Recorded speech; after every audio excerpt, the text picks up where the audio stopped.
Right now, Putin has messed everything up again. The bunker no longer thinks he's invincible, and reality is hitting the Kremlin hard.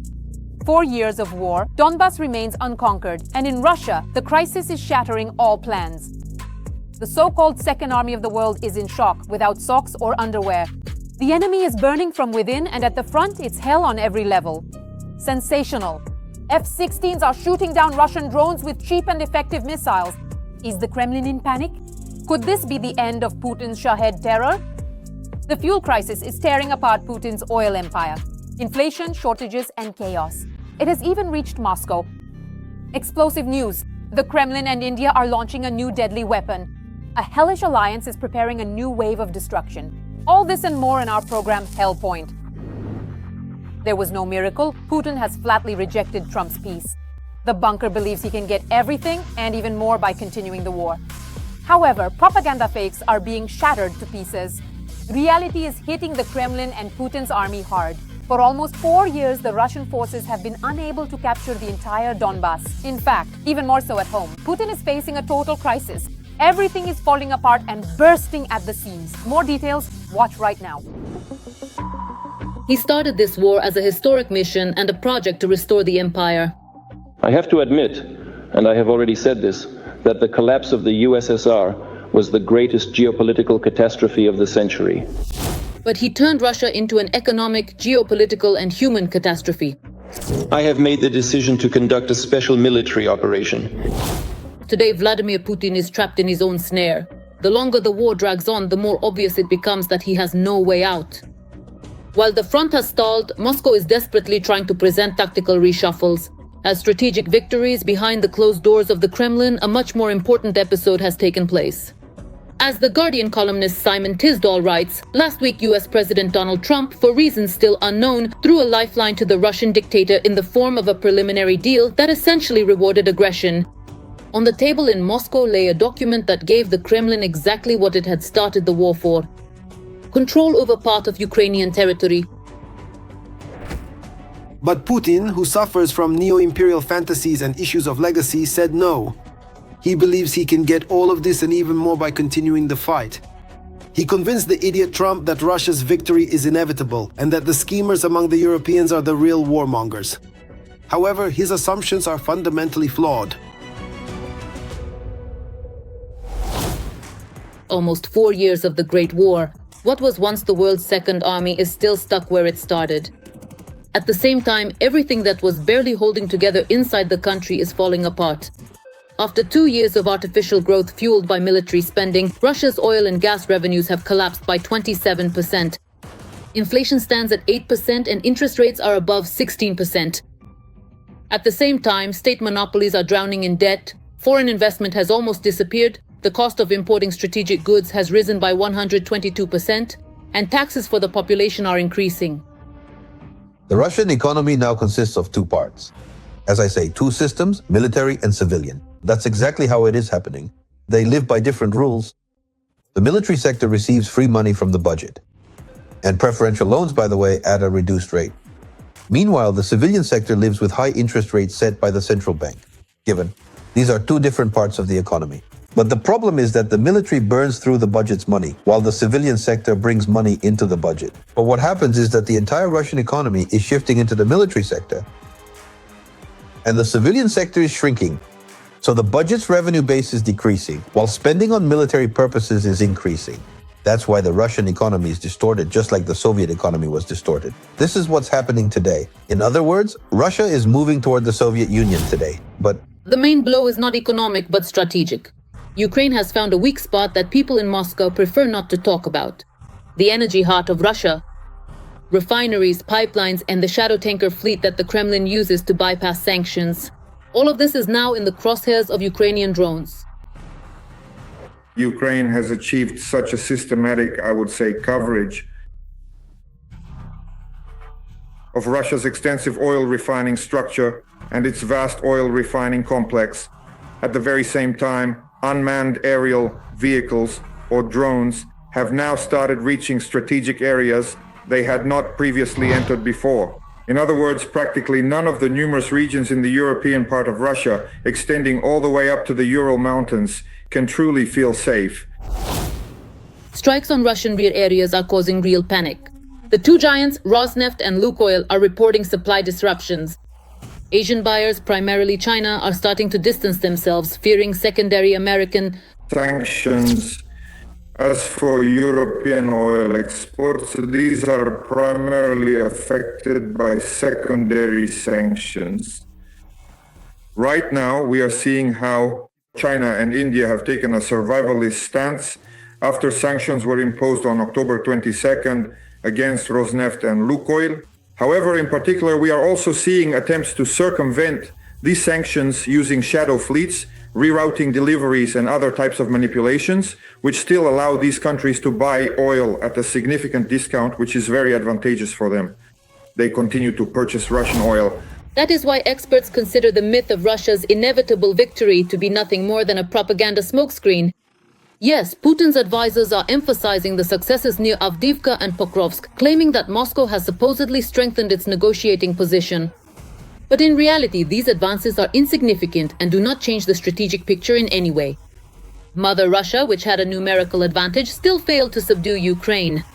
And this is a defeat of historic proportions, a defeat measured in shocking numbers. Over 280,000 killed and wounded in just the first 8 months of 2025, and about 1 million throughout the entire war. New explosions are hitting Russia. Engels, Volgograd, Belgorod. The line of fire now stretches far beyond Ukraine's borders. Iron birds tear the roar from within. Shock. The world's second largest army has been left without underwear and socks. And that's not all the bad news for the occupiers. All the details of the hell at the front in our military review. Drones in Russia's Engels. There are the occupiers' airfield and oil depot.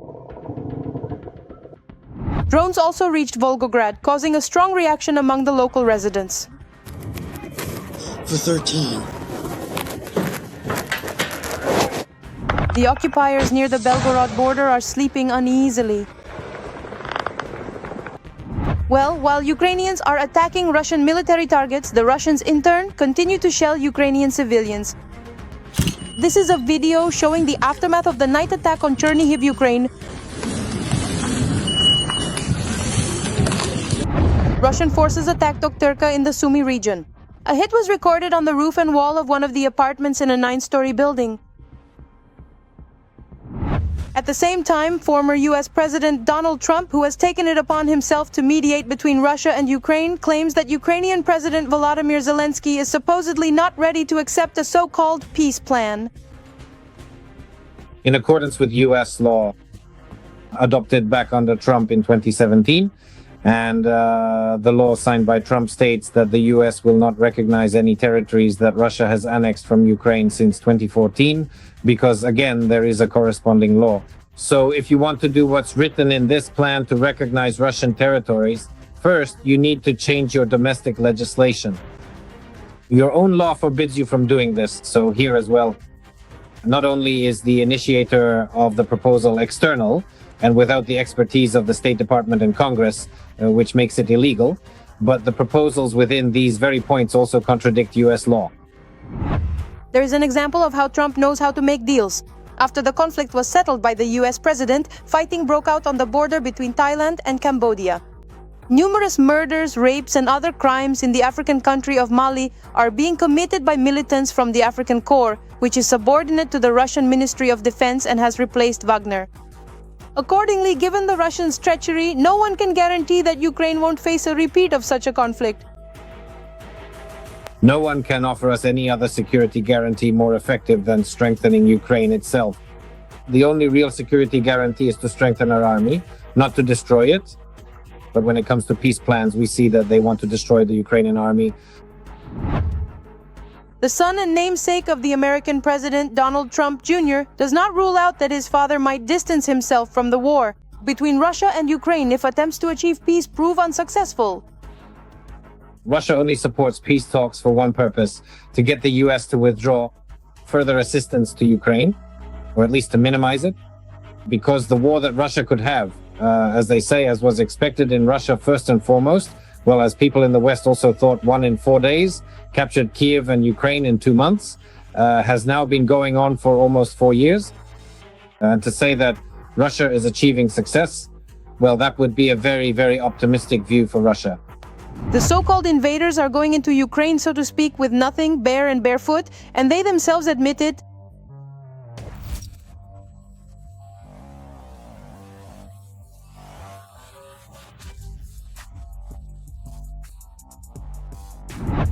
Obviously, the Russian command simply doesn't see the point in spending resources on their own soldiers who are eliminated instantly. And to cover up the losses of the dead, they record them as deserters. This is what the partisans are reporting. Despite the problems in Vovchansk, Siversk, Mirnohrad and Pokrovsk caused by the intense pressure from Russian forces, Donbas is holding on, according to Ukrainian war correspondents. Kupiansk is being shelled, but it stands firm. Here, the Russian army is also taking a beating from the Ukrainian armed forces. Sensational news. A new Ukrainian innovative technology has set the whole world abuzz, and it's making the Kremlin furious. Putin can't believe it. Shaheds are no longer a threat to Ukraine. F-16s are already shooting down Russian drones with cheap and effective missiles. Don't miss the details. Every day, Ukraine is under massive attack from Russian UAVs.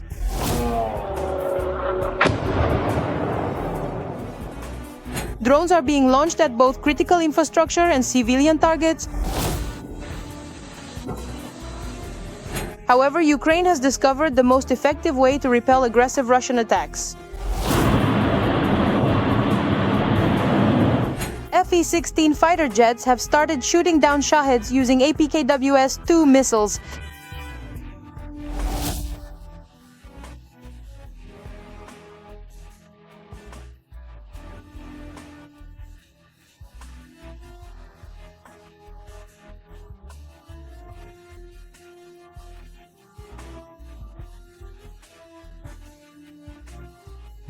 It's quite remarkable, especially considering that the Russians have started using the tactic of mass drone launches, meaning several dozen at once and in multiple waves. Previously, the effectiveness of these missiles against drones had already been proven in Ukraine, but only when launched from ground-based systems. And now this development is working in the air as well. Moreover, the Russians themselves are noting their high effectiveness. It's not just about destroying, accordingly, the Geran 2 and Geran 3 drones with jet engines, but primarily about reconnaissance drones. This was the main threat to Ukraine's defense forces. Reconnaissance drones operated at the lower edge of the air defense system's engagement zone, flying at altitudes starting from 5,000 meters, and thus posed a more serious problem for the Ukrainian side. The main advantage of these missiles is their price. Previously, to shoot down a single drone, missiles costing $1 million were used, but now the effectiveness is the same, while the price is several times. The primary objective is to significantly lower the current levels, ensuring a substantial reduction across all relevant metrics and bringing them down to a more acceptable and manageable range.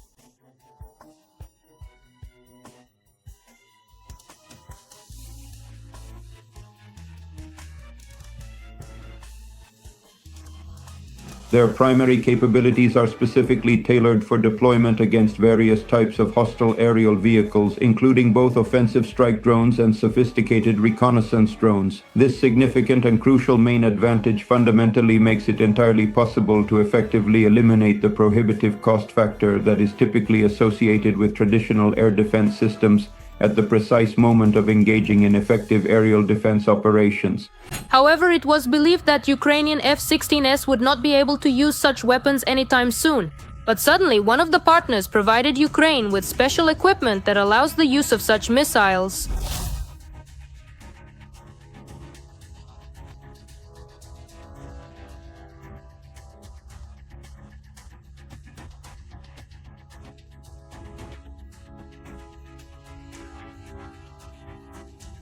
It has suspended the expanded nature of military technical assistance to Ukraine.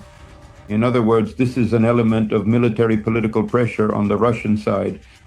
And note the transfer. It is precisely the transfer of American means of destruction that coincides with the intensification of the negotiation process.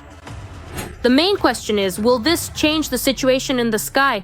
After all, drones remain one of Russia's main tools of pressure. They are launched in series, in waves, trying to overload air defense systems.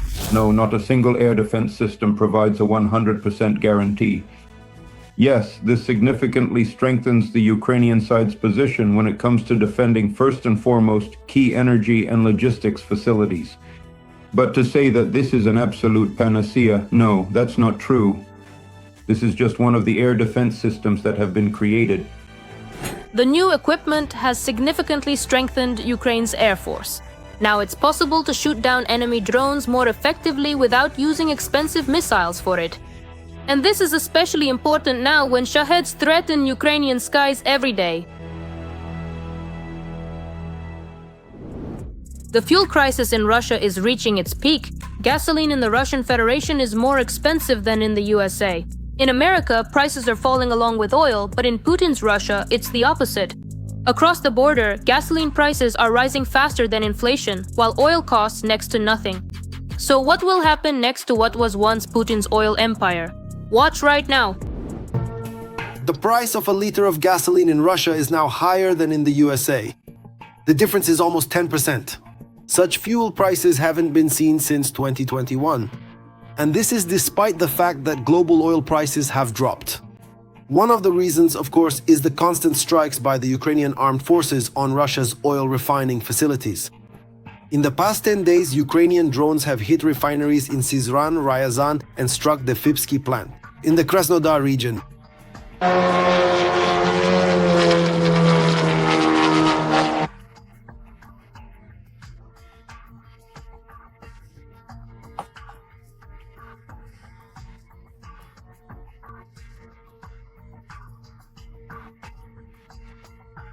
The situation with gasoline in Russia has always been traditionally quite tense, primarily because the Soviet-era oil refining infrastructure was mainly built around the extensive production of fuel oil, specifically at the various oil refineries. Since the end of September, the government of the Russian Federation has extended the temporary ban on gasoline exports until the end of the year and has introduced restrictions on other types of fuel.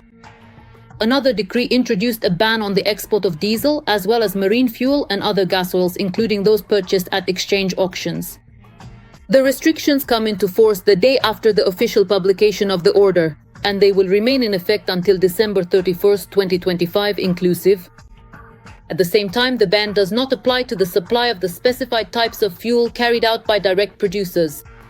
There is a fuel shortage in 20 regions of Russia and the temporarily occupied territories of Ukraine after Ukrainian drones attacked Russian oil refineries. 91.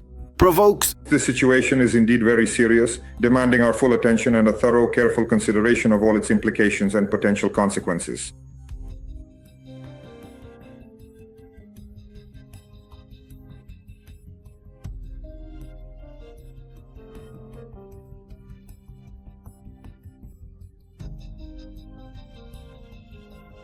Another important factor is the fact that most Russian oil refineries have not undergone modernization for decades. And therefore, it is impossible to increase the productivity of the plants that have survived so far to meet the needs of ordinary Russians. We have very few modern oil refining facilities. If you take just a few units offline, you've already created a serious, if not a full-blown crisis, then at least very serious tension in the fuel market. It's possible that after further strikes, this tension will increase. In the US, fuel is cheaper due to falling oil prices, which makes up almost half the cost of gasoline. In Russia, it's a completely different story. Prices are rising faster than inflation, even though crude oil accounts for no more than 10% of the cost. The main part of the price is taxes and fees. Their share reaches 60%. And because of the war, taxes started to increase significantly, since there's nothing to fill the military budget with. So the average Russian will be forced to buy gasoline at higher and higher prices. Meanwhile, their income is only decreasing. Shocking! The Kremlin and India are preparing combat drones to attack Ukraine. Moscow is promising Modi a golden package of technologies and combat experience. A delegation from the Smolensk FPV drone center even flew to India together with Putin to set up the production of deadly machines. The details of this infernal alliance between the Kremlin and New Delhi are coming up in the report. The Russian Federation is becoming increasingly dependent on India.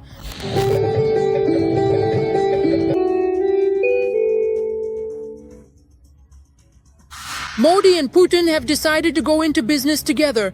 I know that in India they say, let's go together, let's grow together. Russia is actively expanding cooperation and is seeking to establish joint production of drones. This is stated in a new report by the Institute for the Study of War. The Kremlin is considering expanding joint weapons production in India to include drones, which Russia will likely use on the battlefield in Ukraine, possibly in exchange for Russian technological innovations and lessons learned from Ukraine. This was also confirmed by the head of the Russian state corporation Rostec, Sergei Chemezov. We made proposals, we sent our suggestions. Pakafei 57. Russia is also ready to offer production localization. They said, we'll think about it. Moscow is negotiating the localization of production of Russian drones, including strike Lancets, on Indian territory. Guys, let's just not talk about this topic right now. On the eve, in an interview with India Today, Putin emphasized that Russia is closely cooperating with India. It not only supplies weapons to the east, but also transfers technologies for the shipbuilding, missile and aviation industries. According to analysts from the Institute for the Study of War, such statements indicate the Kremlin's intention to deepen military technical cooperation with India, possibly even up to joint production of strike drones. Thanks to its ally, the Kremlin is confidently counting on using these drones in the war against Ukraine, in exchange for transferring new technologies and combat experience from the war to India. I want it to be clear, the Russian delegation did not come just to talk about the issue of energy, not just to place orders and sign contracts for the supply of oil or gas. We want to develop multifaceted relations with India. The visit of the Smolensk Center delegation, the piloting of drones to India, has put all the dots on the I's. This was announced as the fulfillment of tasks within the framework of the Russian-Indian strategic partnership. We greatly value this position, India's. On many significant and important issues, India is truly the only country with which we have never, ever been at war, with absolutely no mutual claims or territorial disputes. And we are profoundly grateful to the Indian side for always promptly and consistently responding to our invitations, graciously coming to us for comprehensive training, and cordially inviting us in return for similar collaborative efforts. At the same time, Russia is trying to attract as much Indian labor as possible to the country. Deputy Prime Minister Denis Manturov stated that Moscow is ready to accept an unlimited number of migrants from India. As it turns out, this is all because Putin has sent a significant portion of the population to war. Now, Russian industry is short 1.5 million people in trade, construction, and the service sector.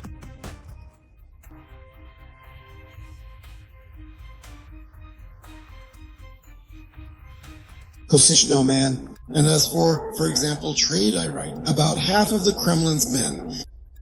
Peace, dreams, construction. I think we have many poles, significant threats, good jobs, they definitely exist. In addition, appointed by the Kremlin, the head of the occupation administration of the Kherson region, Saldo, stated, he discussed cooperation opportunities with Indian representatives. Businessmen from India, Iran, Nicaragua, and France showed interest. This is trust in our land, in its future, in the determination of people to build a new, prosperous Kherson region.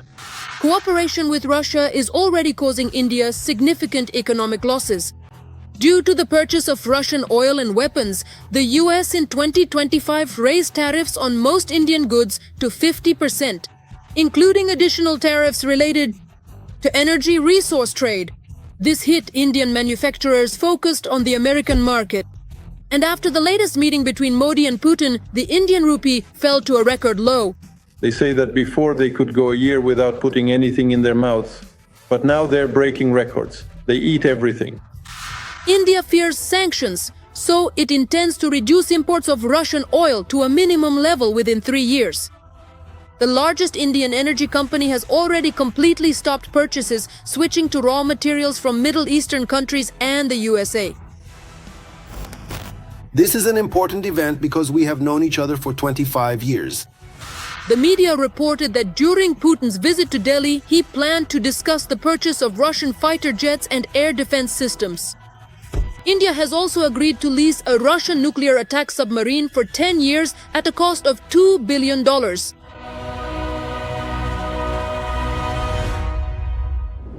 that's all for now. Watch more hellish news from the front in the next episode.